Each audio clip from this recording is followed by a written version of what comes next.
نماز کا قائم رکھنا اور زکوٰۃ کی ادائیگی۔ نماز سے تعلق اللہ کے ساتھ قائم، زکوٰۃ سے تعلق اپنے ابنائے نو کے ساتھ، غربا، مساکین، جو معاش کی دوڑ میں پیچھے رہ گئے ہیں، آپ کے اپنے بھائی بند، آپ کے اعزاء، آپ کے اقربا، زکوٰۃ سے آپ کا ایک رابطہ ان سے تعلق قائم ہوا۔ نماز سے تعلق اللہ کے ساتھ، زکوٰۃ سے تعلق خلق خدا کے ساتھ، اللہ تعالیٰ کے بندوں کے ساتھ۔ اور یہاں زکوٰۃ کا جو لفظ آ گیا تو نوٹ کیجئے، پہلے جو فرمایا تھا وَآتَ الْمَالَ عَلَىٰ حُبِّهِ ذَوِي الْقُرْبَىٰ وَالْيَتَامَىٰ وَالْمَسَاكِينَ وَابْنَ السَّبِيلِ وَالسَّائِلِينَ وَفِي الرِّقَابِ، اور یہاں فرمایا وَآتَ الزَّكَاةَ، اس کا مطلب یہ دو علیحدہ چیزیں ہیں۔ پہلے جو فرمایا ہے وہ نفل ہے، وہ ادا کرنا ہے زکوٰۃ کے علاوہ۔ اس لیے ایک حدیث میں بھی آتا ہے، حضور نے فرمایا صلی اللہ علیہ وسلم ان فی المال لحقا سوى الزکاة۔ دیکھو مسلمانوں، یہ نہ سمجھ بیٹھنا کہ تم نے اپنے مال میں سے زکوٰۃ نکال دی تو بس اللہ کا حق پورا نکل گیا، نہیں نہیں، ان فی المال لحقا سوى الزکاة، تمہارے اموال میں اللہ کا حق ہے زکوٰۃ کے علاوہ بھی۔ اور پھر آپ نے وہ آیت پڑھی وَآتَ الْمَالَ عَلَىٰ حُبِّهِ ذَوِي الْقُرْبَىٰ وَالْيَتَامَىٰ وَالْمَسَاكِينَ وَابْنَ السَّبِيلِ وَالسَّائِلِينَ وَفِي الرِّقَابِ وَأَقَامَ الصَّلَاةَ وَآتَى الزَّكَاةَ۔ اس نے جو ہے مال دیا، اس کی محبت کے علی رغم قرابت داروں کو، یتیموں کو، مسکینوں کو، اور مسافروں کو، مانگنے والوں کو، اور گردنوں کے چھڑانے میں، اور قائم کی نماز اور ادا کی زکوٰۃ۔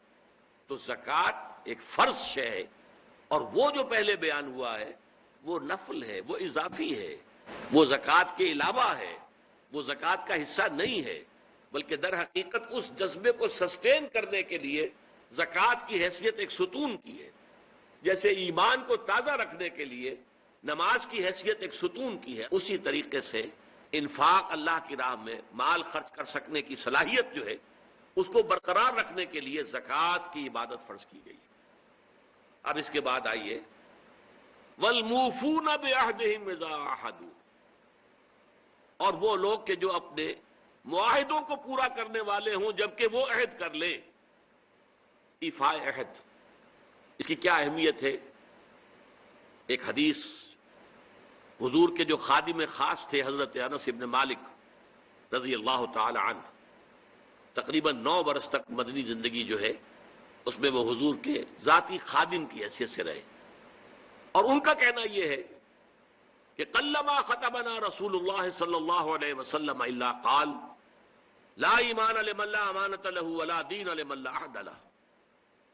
کہتے ہیں شاذ ہی کبھی ایسا ہوا ہوگا کہ حضور نے ہمیں خطبہ ارشاد فرمایا ہو کسی بھی موقع پر، اور اس میں یہ الفاظ مبارکہ آپ نے نہ فرمائے ہوں کہ اس شخص کا کوئی ایمان نہیں جس میں امانت داری کا وصف نہیں، اور اس شخص کا کوئی دین نہیں جس میں ایفاء عہد نہیں۔ کیوں؟ دین بھی نام ہے اللہ سے اپنے ایک عہد کو پورا کرنے کا۔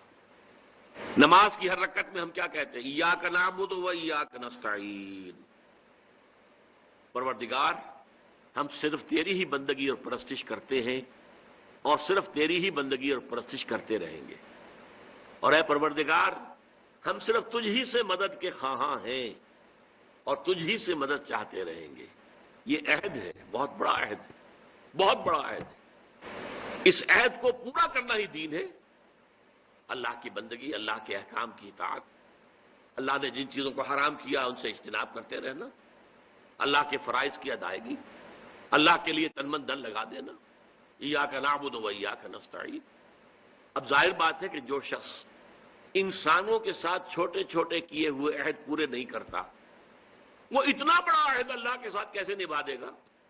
جو 2 پیسے کے اندر امانت کا ثبوت نہیں دے سکتا، اس میں بھی خیانت کر گزرتا ہے، وہ 2 کروڑ میں کیسے امین ثابت ہوگا؟ لہذا لا دین لمن لا عہد لہ، لا ایمان لمن لا امانت لہ ولا دین لمن لا عہد لہ۔ جس شخص میں امانت داری کا وصف نہیں ہے اس کا کوئی ایمان نہیں، اور جس کے اندر ایفاء عہد کا مادہ نہیں ہے اس کا کوئی دین نہیں۔ اب خاص طور پر اس نیکی کی بحث میں جس ربط اور ترتیب کے ساتھ یہ بات آ رہی ہے اس کو سمجھیے۔ در حقیقت یہ معاملات جو ہیں انسان کے، بین الانسانی معاملات، یہ در حقیقت اس کا تذکرہ ہے۔ اس لیے کہ اب تک جو معاملے آئے، ایک خدمت خلق اور انسانی ہمدردی کا جذبہ، پھر نماز کا قیام، زکوٰۃ کی ادائیگی۔ اب جو یہاں آ رہا ہے یہ معاملات ہیں بین الانسانی معاملات، معاملہ کہتے ہیں جو دو افراد کے مابین کوئی بات ہو رہی ہو، عمل سے معاملہ، جوہد سے مجاہدہ، قتل سے مقاتلہ۔ تو جب دو فریقوں کے درمیان جوہد ہوگی، جوہد کا جوہد سے ٹکراؤ ہوگا تو وہ مجاہدہ بن جاتا ہے۔ جب دو فریق ایک دوسرے کو قتل کرنے کے درپے ہیں یہ مقاتلہ ہے۔ معاملہ جب دو انسان یا دو فریق یا دو گروہ یا دو کمپنیاں، یہ کمپنیاں جو ہیں وہ بھی آپ کو معلوم ہے لیگل پرسنز شمار ہوتے ہیں، ان کے مابین کوئی معاملہ ہو رہا ہے، کوئی معاملہ طے کر رہے ہیں، ان معاملات کے اندر سٹریم لائننگ کرنے والی ایک شے ہے، اگر وہ ہو جائے سارے معاملات درست ہو جائیں گے۔ اب آپ کو معلوم ہے ایفائے عہد کا جذبہ پیدا ہو جائے۔ دیکھیے معاملات کی میں آپ سے وضاحت کروں، ایک شخص امپلائر ہے، ایک امپلائی ہے، ان کے درمیان ایک کانٹریکٹ ہے، یہ ریمونریشنز ملیں گی، یہ مراعات، یہ مفادات، یہ تنخواہ، یہ کام تمہیں کرنے ہیں۔ اب اگر ایک شخص پوری تندہی کے ساتھ وہ کام نہیں کرتا تو وہ حرام خوری کر رہا ہے، ایفائے عہد نہیں کر رہا۔ ایفائے عہد کا تقاضا یہ ہوگا کہ کوئی سپروائز کرنے والا ہے یا نہیں ہے، کوئی دیکھنے والا ہے یا نہیں ہے، وہ اپنے معاہدے کے اندر بندھے ہونے کی بنیاد پر کام کرے۔ اسی طرح چھوٹا سا معاملہ ہے، آپ نے ایک شخص کو مزدور کے طور پر رکھا ہے، شام کو 100 روپے آپ نے دینے ہیں، ایک معاہدہ ہے، طے ہو گیا۔ اب یہ مزدور اگر کام چور ہے کہ اگر تو کوئی دیکھنے والا ہے تو کام کر رہا ہے اور اگر کوئی دیکھ نہیں رہا تو بیٹھ گیا، تو یہ بے ایمانی کر رہا ہے، یہ وعدہ خلافی کر رہا ہے۔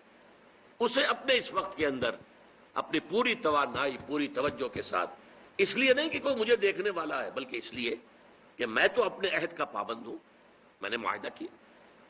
یہ میں نے سب سے چھوٹی مثالیں دے دی، اس سے اوپر آئیے، شادی کیا ہے؟ سوشل میرج، یہ سوشل کانٹریکٹ ہے۔ میرج کیا ہے؟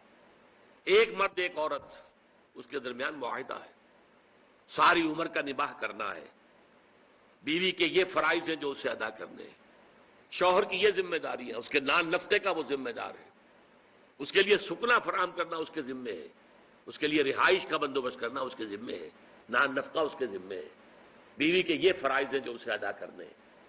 اب یہ در حقیقت ایک سوشل کانٹریکٹ ہے۔